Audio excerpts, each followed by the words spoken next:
ভৌগোলিক অবস্থান ও আবহাওয়ার কারণে দেশের অন্যান্য জেলার তুলনায় সবশেষে আম পাকে উত্তর পশ্চিমাঞ্চলের জেলা চাঁপাইনবাবগঞ্জে। চলতি মৌসুমে জেলার গোপালভোগ, খিরসাপাত, ল্যাংড়া সহ সুমিষ্ট আম বাজারে আসতে আরও 2 সপ্তাহ অপেক্ষা করতে হবে।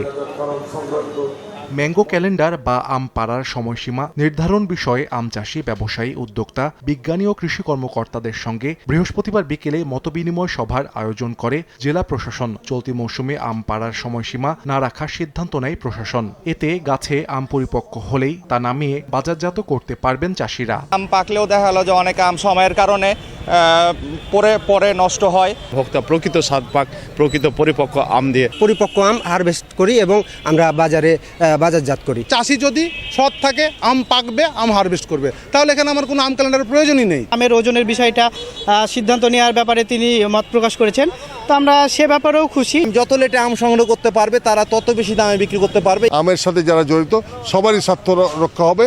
তবে অপরিপক্ক আম বাজারজাত করলে কঠোর ব্যবস্থা নেওয়ার হুঁশিয়ারি প্রশাসনের। আম এখন পরিপুষ্ট হয়েছে, তখনই তারা গাছ থেকে আম পাড়বে। কৃষি বিভাগ এবং আমাদের জেলা প্রশাসন সর্বতভাবে সহযোগিতা করবে, যেন কেউ অপরিপক্ক আম গাছ থেকে না পাড়ে সে বিষয়েও আমাদের নজরদারি থাকবে। চলতি মৌসুমে জেলায় 37,504 হেক্টর জমির আম বাগানে উৎপাদনের লক্ষ্যমাত্রা 3,86,000 মেট্রিক টন। সময় সংবাদ, চাঁপাইনবাবগঞ্জ।